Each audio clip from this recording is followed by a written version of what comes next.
Today we are picking the most important player for every Premier League club, and today I'm joined by my brother, Starplayer. How you doing, my boy? Bro, it's been a while since I've been on your channels, but I'm so happy to be back.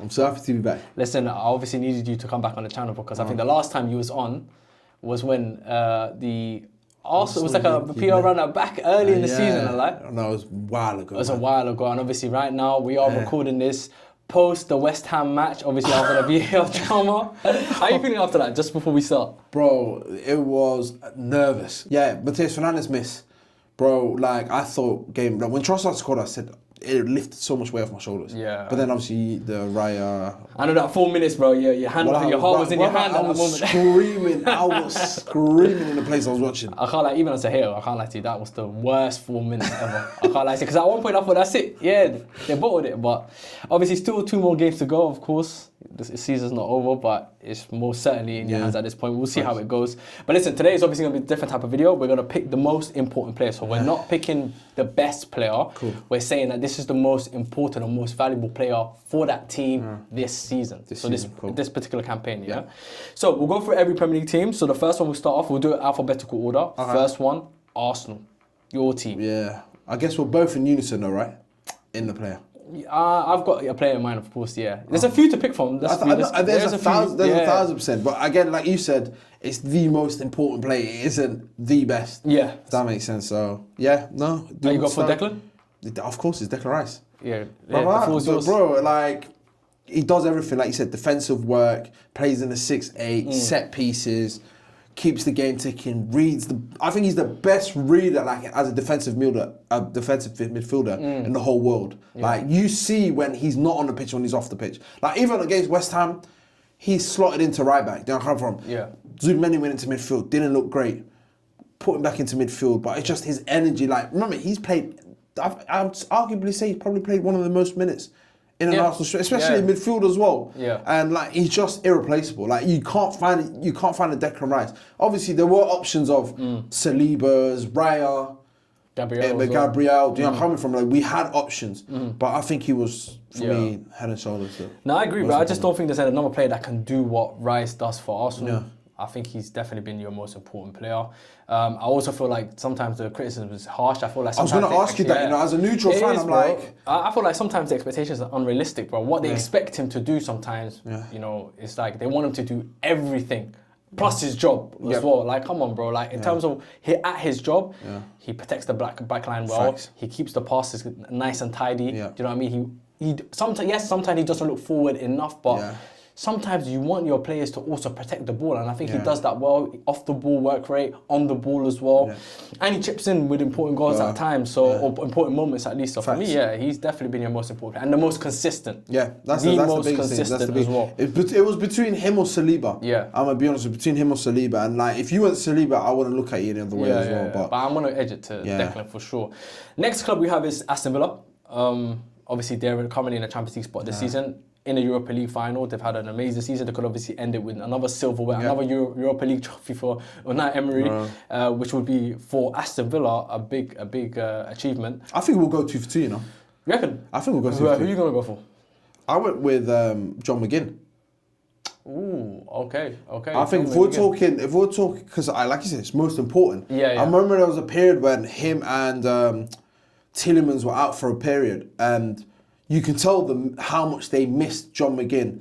And in regards to John McGinn, like you said, he does everything. He chips in a goal, like you said, clutch moments. He did it in the Europa League semi-final, at home against Forest. Like, even just throughout the season, like, I feel like he might not on the eye look like an amazing person to watch, or he gets spoken about enough, but you can tell on the pitch how busy, whereabouts he gets. And just, I think just that, especially like he bleeds Aston Villa as well. I actually like that shout because, you know, he's the player that's been through everything with this Aston Villa team. Talking about relegation battles in the Championship, he got promoted with them. Obviously been through this up and down journey with them into Champions League football last season. Now in the Europa League final. So he's been literally through the entire process, the ups and the downs. And you know what he doesn't get credited for as well, It's his game developed as Villa gotten better. 100%, Because like, you know this, some players just this is like he said. He got up the championship. He might just be a championship player. Might just be a low Premier League player, mid. Yeah. But bro, he's doing it in the Champions against PSG. He was doing it against PSG. Yeah. He's been doing the Champions League. He's done it in big games. He's done it in big moments. Even not just now, the Europa League semi-final against Nottingham, he scored 2. Yeah. He scored the daggers. Do you know what I mean? So I agree. I think it's a good shout. I think I might edge it though to Morgan Rogers just because of what he's contributed this season in terms of attacking wise. I think there was times where obviously Oliver Watkins wasn't firing, the attackers weren't really firing, and I think he was the one that picked up all the slack and was carrying them. It was a carry job at one point through Morgan Rogers. Conser's another shout as well because I think Conser's been elite for them defensively. Right back, centre back, it doesn't really matter. But I'm gonna edge it to Morgan Rogers. But I like your McGinn shout. I'm not gonna lie to you. I like the McGinn shout. That's a proper shout still. Next club, Brentford. Is it Brentford? Okay, yeah. Yeah. This one's a bit difficult because it's easy to say Igor Thiago. I had Igor Thiago, but I had like Michael Coyote in my head as well. I think he's been instrumental, especially as a right back on that team, what he offers, going up and down.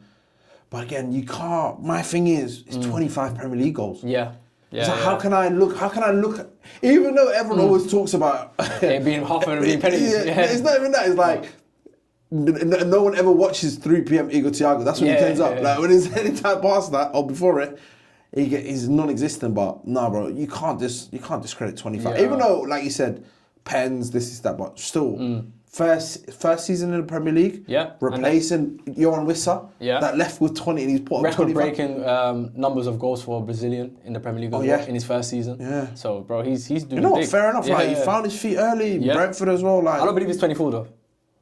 I don't believe he's 24. He's the Bold Brothers. Listen, I don't believe it's crazy, bro. Just turned 25. It's mental. It's crazy. But I'm actually going to give it to Kelleher though. I was thinking Kelleher as well. I'm going to give it to Kelleher because I'm not going to lie to you, he's made some big... Every time I watch Brentford, he's making crazy saves. 100%. And I do believe, like, as much as obviously Igor Thiago scored the goals, I think his saves have been just as important on the other side. I think, agree.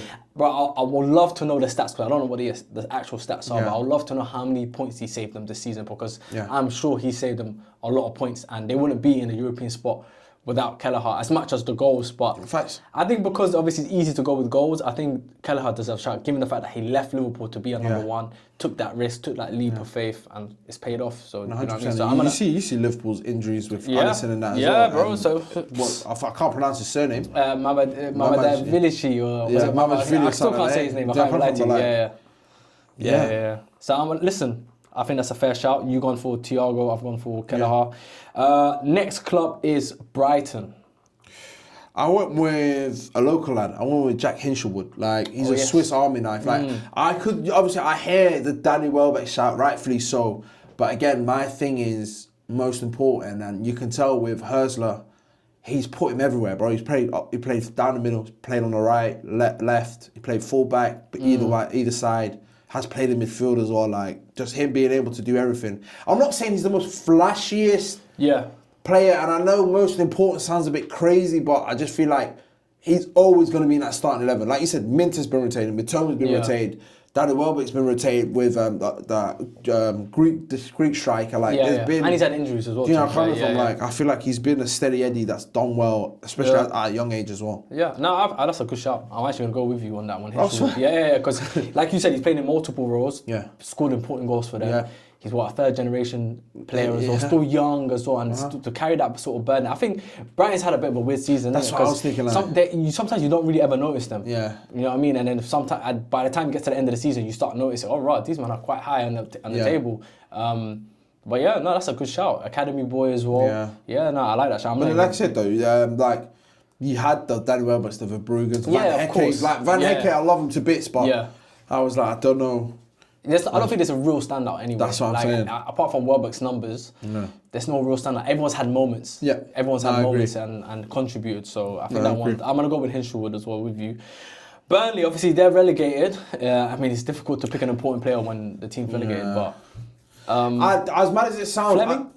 Fleming? Yeah, I don't like... I literally went with who do I like at Burnley more than that one, because I was like, bro, you finished last in...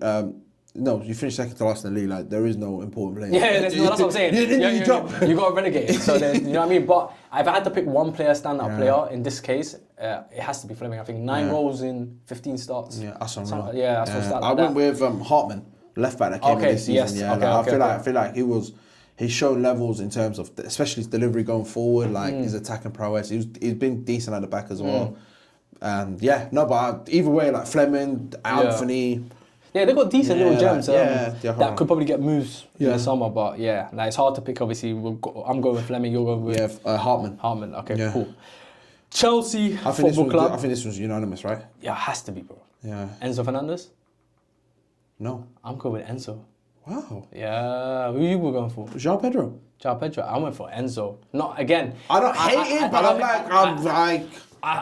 Go on, you start first. Go on, because João Pedro is a outfit in terms of being the best player. I would have said João Pedro this season. I think most important, I think it's Enzo. You know what it is though. Like maybe you're right actually. I'm now thinking about it. I'm not even looking at the goals department regarding him. Like I remember even when Chelsea played us in a Carabao, and he was causing Saliba and Gabriel fits, and he didn't have no options. And he's having to do Cole Palmer's role. He's having to drift into the left. He's having to play up front, score the goals. He's having to do a lot of people's roles at once, if that makes sense. And I think he's had a good season. Like I think he's worth his money. I think he's had a good season. Whether it's the goals, he's even contributed with. I think he's got 20, not Prem, as in all comps. I think 20 odd goals. Like. He's been good. Obviously, sadly, he had a few injuries early in the season. But I think overall, standout. Like if any Chelsea fan probably look at this season going, who do you think has stood out? It'd probably be João Pedro. No, you're right. You know what? Thinking about it now, you're actually right. In terms of numbers, third top scorer in the league. Something like that. No one expected him, because obviously everyone was kind of expecting maybe Liam Delap to be the striker to get the goals. He's obviously had to pick up the mantle on that. And you're right. He's played in multiple different roles, and even when Cole Palmer was out, he carried the weight. So you're right. It's hard to argue that. I just thought Enzo though, his presence, when he's in the team, and when he's not in the team, for me, it's a massive difference. Like, I don't think he's the best player. I actually think Moises Caicedo is the best player at Chelsea. Same. But I just think Enzo just has that attitude to play for Chelsea. Like I look back on when they had the likes of Lampard, the Estiens, guys who in that midfield will when things are a bit stale, will just take the game by the scruff of the neck. Especially this season. This season, bro. Especially this season. And I think there's a bad narrative around Enzo where obviously because of the price tag, naturally people like to criticize him. Easily, you could say. But I think this season, bro, last 18 months, bro, I think he's been solid for Chelsea. Especially in big moments, big games, he's delivered. Yeah, you know what it is with him? It was Chelsea fans were backing him, even regardless of the price tag, just trying to hold his value until that interview talking about I want to live in Madrid. That's when, like you said, that's when they turned on him and basically went, I'm agreeing with the neutrals, he's shit. He's not great. He doesn't offer much. Caicedo holds his hand. Cole Palmer holds his hand. He just looks good because he gets a free roam to do what he wants and all that stuff. But you're not relying. He's been good. Like when he's the only one I've seen that has that cojones of I'll take the big moments. If you need me to take big moments, I'll take it. So even when he came back, scored in the semi-final against Leeds, scored Liverpool away, and then scored Liverpool free kick away. Even at Man United, he was very unfortunate not to score in his first game back. Hit the post. Bro, he's a box crasher. Really. That's what Enzo is. He's a box crasher. He'll get you goals. He'll get you moments, and he's not scared of taking on the responsibility. And I think he's done that at Chelsea over the last 18 months. Young age as well, bro. He's like 22, 23 he's still a kid. He's still a kid, bro. So, but I think João Pedro is probably the right answer, to be fair with you, or the right player to put up here. Crystal Palace? Unanimous, I'd say. Yeah? You might as well say it. Well, who Ismail Assar? Yeah. Yeah. Brother, 20 goals in all comps. Yeah. Like 20 plus goals in all comps. Carried that club when Mateta was throwing strops and trying to get himself, force himself a move out to Juventus and stuff like that. Like, I think they've had topsy-turvy situations. In reality, this should have been Glasner's transition because you lost Guehi in the January window. You was close to losing Mateta. I don't think Yeremy Pino found his his foot in that much. Obviously, you've lost key players in Eze. You've asked him to step up and deliver. In regards to having in Eze's absence. Like I think the burden, big clutch goals in the whole conference competition. He's generally every single time, either when I've watched it or I've checked it on live score and stuff, is 1-0 Ismail Assar. It's always, every time you check the games, he's always on the score sheet. Yeah, coming from so. Yeah, no, I agree. Big moments as well. I agree with you. I think they've overachieved this season relative to. I know you're gonna say a different name. No, I've got a good question for you, but I'm gonna let you land. No, I was just gonna echo what you were saying in terms of. I think they've overachieved this season, given everything they've gone through, all the big players they've lost. Guehi, Eze, they're always losing players. Yeah.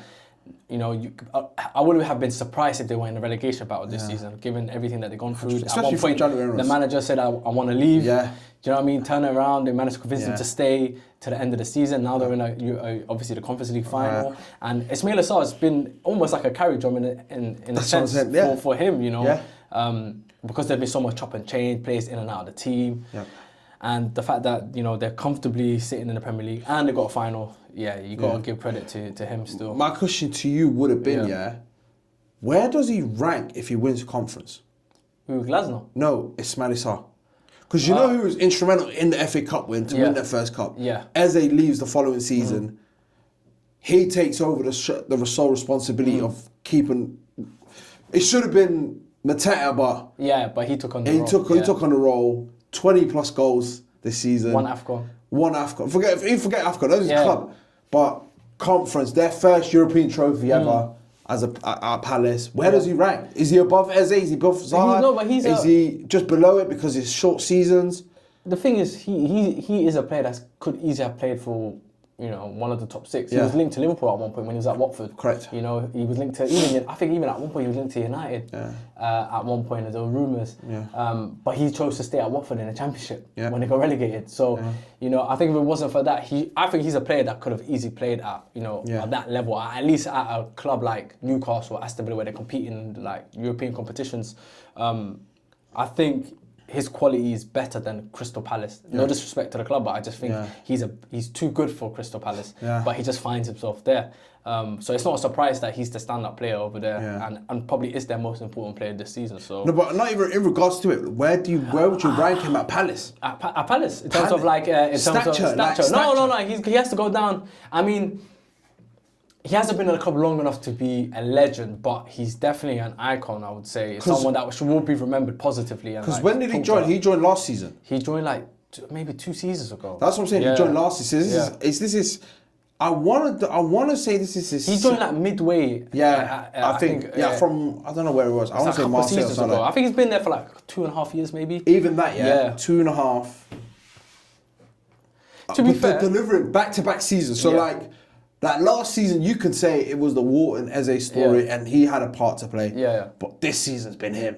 So it's them ones where I'm like, like you said, he's the one that's going to have that Jared Bowen moment where he delivers his club a trophy, a European trophy. And I think that etches more on your legacy than...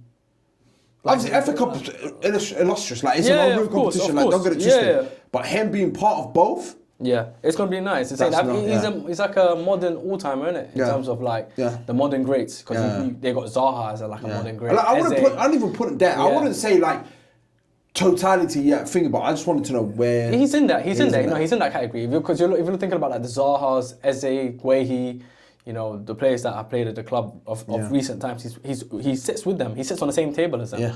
So 100%. Yeah, I think he ranks with them. I don't know where, at what point. Obviously, if he wins the conference, then he's got more on his CV. Leverage, more leverage. So there's an argument to be made that he could be number one. But obviously, a lot of people, That's why I don't want to say that. You'd have to ask Crystal Palace fans on that one. I'm not gonna lie. Everton. I don't think it's been him, but I feel like I know who you're gonna say. I'm gonna say Pickford. I want James Gardner. James Garner's been good. I think he's had an unreal season. Like obviously, he's been not even steady Eddie. I think it took him a while to find his feet, but under Moyes, he's been a different animal, if that makes sense. In regards to just that totality as a midfielder, like he progresses the ball well, he's in and amongst tackling. I think he leads I want to say he leads the league in tackling, but I'll double check that. But I think obviously you can look at Iliman and Ndiaye, Pickford, Tarkowski, however you want to review it, but I genuinely think he's been like the midfield presence that they've lacked within like the last 10 years, I'd say. Like they haven't had like a staple midfielder. Obviously, Garner Gay but obviously gonna get 36. They had Andre Onana, but I think with him, especially this season, I think he generally had that underlying Elliot Anderson kind of breakout season in terms of Elliot Anderson will always get the spotlight, but he's underneath that umbrella where I'd even look and go, you know what, he might be in my England squad. No, I hear you. I just think everyone's been hot and cold at Everton. It's very hard. I think they've had a mixed season. So for me, it's hard. Even Ndiaye, That's why I said I didn't pick Ndiaye. Yeah, so I just went for Pickford because I think Pickford saved, again, similar to Kelleher with Brentford, I think he just saved them a lot of points. Yeah. I think Everton at times could have found themselves in a relegation zone. Yeah. But obviously the quality of the keeper, he's made some huge saves this season. Yeah. I just feel like when I look at Everton, one of the first names I always think about is Pickford. Yeah. Pickford. You know what I mean? It's like, I'm going to say Pickford again. Obviously, they did start off well. They had Grealish. Yeah. Dewsbury Hall had a good start to the season as well. They all had moments. And that's why Beto, Thierry Barry, all had good moments. Yeah, but for me, the person that's been there always, ever present, has always been Pickford, and he's always delivered big moments, big saves for them. So for me, I just want to go with Pickford. So next team though is Fulham. I think that has to be unanimous, isn't it? That was easy. I think this one is super easy. Harry Wilson. You can't explain that. 10 goals, 6 assists. Yeah. Most goals contribution in his career in a season. Everton are at times could be easily be in a relegation battle. I feel like again they always overachieve with the team that they have with Marco Silva, with the financial restrictions. They don't have crazy budget. Yeah. And he always finds a way to add players to the team and still, they're like a steady Eddie team in the league always. So I'm gonna say Harry Wilson. What are you gonna say, Harry Wilson? No, I agree with you. So on them big reasons, like there's been chopping and changes throughout the front three for a very long time, and he's finally had that right wing staple to himself. If that makes sense. Contract though, it might be that. Maybe he's play for a new contract. 100%, and I think he's playing for a team higher up as well. I did higher up in the league, and I think he definitely does deserve it. That left foot of a one, he can do anything with it, if that makes sense. He's come up with big moments. He's come up with big clutch moments, in my opinion. He's been the player that Fulham look at if they're looking to get goals. I completely agree with you. Yeah. Next one, Leeds United. I think this one, again, is easy. I think we might go unanimous on this one. I don't know. I went with someone, but I don't know if it's the same. I'll be real. I went for Calvert-Lewin. Just because, I just went with him just because free transfer, low risk, come into the league. He had a lot of pressure and a lot of criticism, obviously towards the end of his time at Everton. A lot of people didn't rate him, including myself. Gone to Leeds in his first season, and his goals have essentially helped them stay up. So his contributions, at least. So I think the fact that he was a low transfer, he had to prove himself. He had a lot to prove. He had a chip on his shoulder this season. I don't even remember the interview he did at the start of the season, before the season started, and he said how I'm trying to get myself on the England plane. He might have done that. He might have secured himself a place on the in the England's World Cup squad just through his his campaign this season with Leeds double digits as well. So I think he's been the most important player. I think this season. I had Ethan Ampadu. I think he's same thing. I think he's been steady Eddie. He's been really good, influential in that midfield. But no, either way, I'm good with it. I think Dom Calvert has a really good case as well. Yeah. And I like Ampadu shout to be a captain, leader, came with him to the Premier League. And he's been playing well, he's been decent this season. Yeah. So, that's a good shout. Liverpool, I think this was easy, bro. Yeah, same. This was easy. Oh my God, I didn't. This was easy. I had a stinker. No, this one was easy. Dominic Szoboszlai. So we both I went Dominic Szoboszlai. Yeah. So that's, why, what were you going to say? I thought you went Hugo and I completely forgot. Nah. Hugo's had I didn't think of a decent start to his Liverpool career, but the injuries have obviously ruined it. But I think Dominic Szoboszlai has been consistent from the start to now. Yeah. Right back, centre mid, right wing, wherever. Goals, free kicks. Come on, bro. And it's mad that obviously his midfield partners all died to this season. Yeah. Gravenberch it looks a shell of himself, and McAllister just looks past his date. Salah's not delivered either. He's had to pick up the weight, and a lot of times he's kind of saved them in some ways, or given them a chance, a fighting chance, especially in the big games. Yeah. Arsenal, Man City, even Man United. He was the one that scored the first goal back. Do you know what I mean? To make it 2-1. Gakpo, wasn't it? So for me, he's been ever present. Even in Champions League games, he's been their best player in my opinion. Yeah. So for me, he's been a stand-up player. He's been one of the best players in the Premier League this season. Yeah. Let alone just for Liverpool. So I'm gonna go for Dominic Szoboszlai. You was gone. Yeah, I went Dominic Szoboszlai. Manchester City, this one's a bit, again, it's very hard to pick out a standout player. I'm going to go for Donnarumma, you know. Most important? Yeah, this season. Because of how valuable he's been in terms of shot stopping this season, because they've been so vulnerable defensively. I think if they didn't have Donnarumma and they still had Ederson, for example, this season, they would be nowhere near this title race. Nowhere near. They would have dropped so many points. If you look at the amount of saves he's made compared to the amount of shots he's faced, Donnarumma is ridiculous. And up until that Arsenal mistake, the mistake that he made in the Arsenal game, he was almost flawless at times. Obviously, that mistake stands out, but obviously, along with Haaland goals, especially early in the season, he's, for me, the reason why they even had a fighting chance to begin with, because they wouldn't have been in the title race. 100%. Without him. My one is, maybe some people say recency bias, but I think Jeremy Doku, man. Oh, okay. I genuinely believe that's a fair shout. Yeah, like obviously you can look at other players, but I think with him it's like they genuinely look to him to get goals. They don't look at necessarily, like you've probably seen it the last 2 weeks when they needed a goal to break the deadlock against Brentford, it was him. Everton, another big game, it was him. They come from like, so for me, moments like that, and also during the season, like he might not have the numbers to match it, but I think he started to clock how what he needs to do to get the GA. Yeah. But I think just in terms of constantly dominating and beating his man, in the sense of just killing him in transition, on the ball, free, like all that stuff.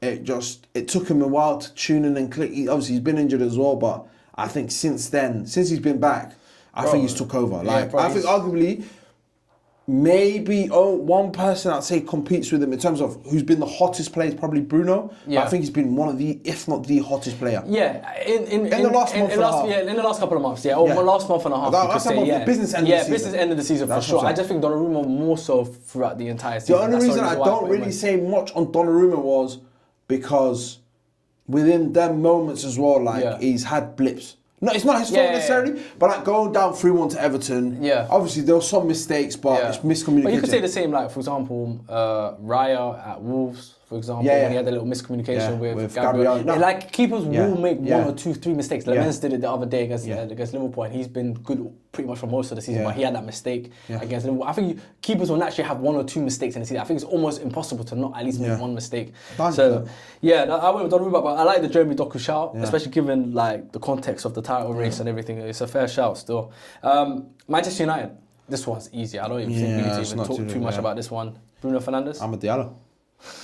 You tried it. Hey man, star boy. Yeah, listen. No, there's only one man, Bruno. Yeah, has to be. No, it has to be. It's what more have you not said about this guy? Who would be 2 or 3? I know it sounds stupid. I want to go back to giving Bruno his flowers. 2, Casemiro. Yes. Casemiro. I completely forgot. Yeah, Casemiro's got a shot in there. 3.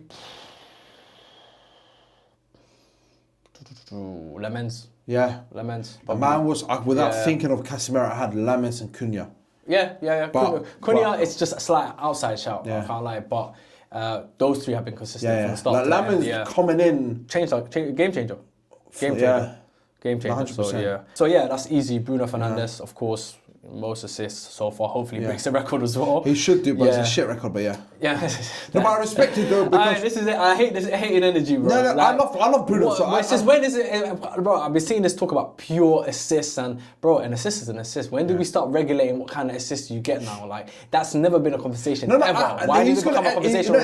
He's gonna etch his name as the greatest, most assists in the season. Yeah. Like, and I don't blame you. Like, I think if I'm him, I'll sing it as well. Like, it doesn't matter. It's assist, bro. Like whether it's from set pieces, whether it's from open play, it's still assist, bro. Like you have to do it. There's a reason why no one's done it. Yeah. Do you know what I mean? If it's that easy, someone would have done it by now. But the one thing obviously Hussein used to say to me was, like in regards to Bruno is he don't play no competition bar Premier League. So the only thing he's solely got focus on Premier League. But this is Premier League. That's why he thinks he's. But this is Premier League. It's a bit asterisk. There's an asterisk. But this is Premier League though. It's a Premier League assist record. 100%. So why he's got nothing to play for. That's the thing. That's why. Still, this is what Hussein said to me anyway. I'll try and come back. But there's 20 teams in the Premier League that not everyone plays in the Champions League.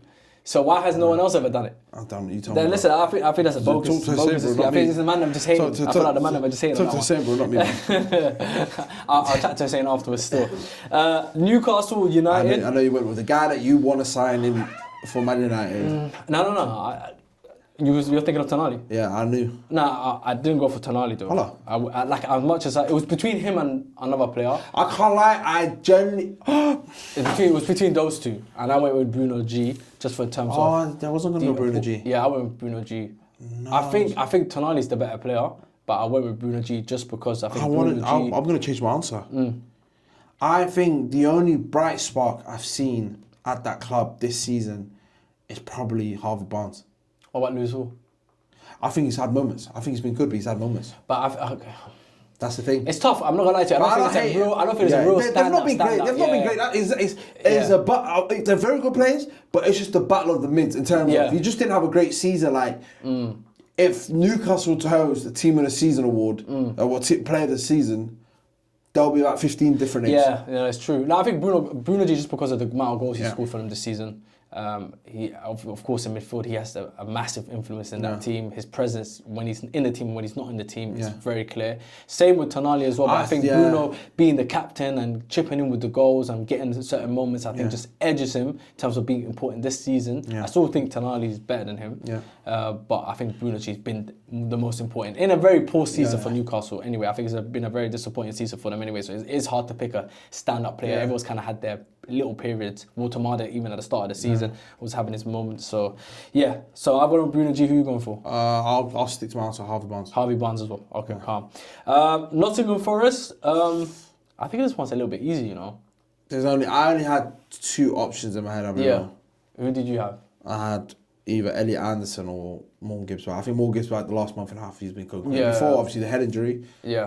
They was moving in flow state. I picked Elliot Anderson. I'm not gonna lie. Yeah, same. I have Elliot Anderson. I think breakout year. Like what he's done, what he's got. Nottingham Forest doing. Where there was a lot of expectations. I think he's delivered. Like especially obviously, I feel sorry for Morgan Gibbs-White because it could have been it would have been him as well. It could have been him as well. The way that run's been going on. Of course, Like for Elliot Anderson, bro, he's just an all round. Would you take him at United? Yeah, 100%. Yeah. 100%. Like, would you pay the Declan Rice money kind of thing? Yeah, I think I would. I would have him. I would not turn him down. Like, if but the opportunity at Rice, is he a must? Like, you know how you in your head you might have like this is a must. Some people feel like it's a must. I wouldn't say it's necessarily a must. But if the opportunity is there, I think we should do everything we can to get him in because he's got everything in his game. You know, all-rounded, box to box, all action, can play the progressive passes. Off the ball work rate is there. You know, can also collect the ball deep as well. So he can do pretty much everything you want in a midfielder. I think he could have the same value that like Declan Rice has to Arsenal. He has that same value. So I would pay the money. I'm not gonna lie, especially given the climate of midfielders now. It's very hard. You know what I mean? So, but. Yeah, we'll see how that goes in the summer, innit? Next one is Sunderland. I think this one's easy. Yeah, the heart and soul of that club, man. Come on. Granit Xhaka, man. Has to be. I think he's might be like 70% of why they're staying in the Premier League this season. 100%. Honestly, like his presence, you know, the fact that he chose to come to Sunderland, became club captain from day one, and he took to the fans took to him, the club took to him, and even the players drew to him. Drew to him, that the passion, the aggression, the presence kind of gave them the belief that we deserve to be here. And I think he put that in their heads as well. I think he put in their heads like, yo, we're not here just to stay. We're not here to fight and stay up. Like we're Sunderland Football Club. We're here to challenge European spots. And like you said, he put not himself necessarily, but him and the players put Sunderland in a position to be within that European places, which kind of changed the perspective for Sunderland fans. And then I remember he was out for a while as well. And that's when the form starts dipping, and now it's like you're playing catch up, but then also you're not playing for much. But I think for this, especially at his age, for what he's done, and he's been very good, man. No, I agree. I think that one's very, very easy. Tottenham, I mean, this one's, it's hard to pick up. I went for a rogue shout. Go on. I spoke to Hussein about it. And I went with what he's done within the last 4 games. It's why I picked him. Okay. De Zerbi. You picked a manager. I said pick a player, brother. I looked at their squad. Well, I looked at their squad and went, there's generally not one person I look in there going, you know what? You might have a three patch moment where you look decent. Yeah, I come from I was like, no, man, like their whole back line's practically been changed. I think Van der Ben's been mid. I think Thingy's been mid. Vicario's been mid. Forget their whole midfield. The whole midfield stinks. Kudus has been out. Yeah. Tell's not been great. Odegaard's got a torn ACL. Solanke's been Solanke. Yeah. Richarlison's their top goal scorer. There's no standout. There's absolutely Conor Gallagher stinks. Yeah. No, there's absolutely no standout. But I went with one name, just one player, and just because I gave him grace and because of how young he is as well, Archie Gray. But he's not playing. Yeah. But the reason why I'm talking about, obviously for this season, the reason why and this is more of not a pity pick, but it's like... It is. Because you know what it is? You know what it is? He's so young, bro, yeah, and the guy had so much potential. He was an attacking midfielder when they signed him from Leeds. Yeah. He's played in multiple roles, full-back, centre-back, DM, attacking mid, sometimes out wide. You find him out wide and stuff like...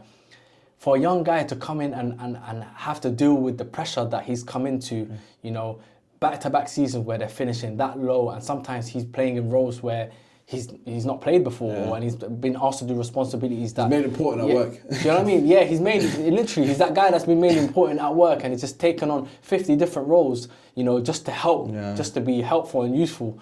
And at times, he's done okay. He's actually done decent, and given that he's so young and the pressure, he's kind of just not shied away from the pressure. Yeah.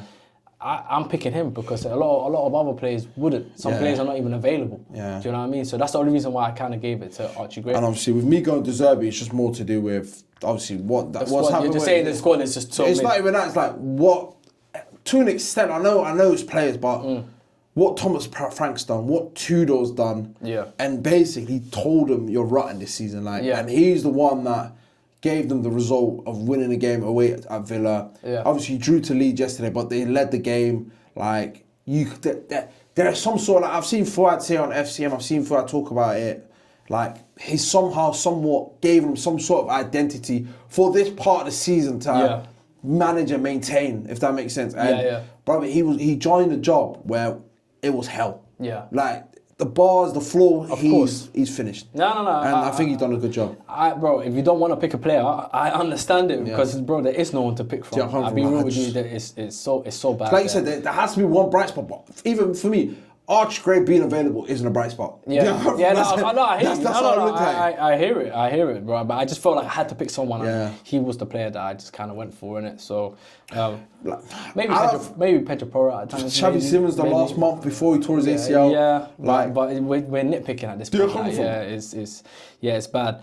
West Ham, of course, they are also facing relegation.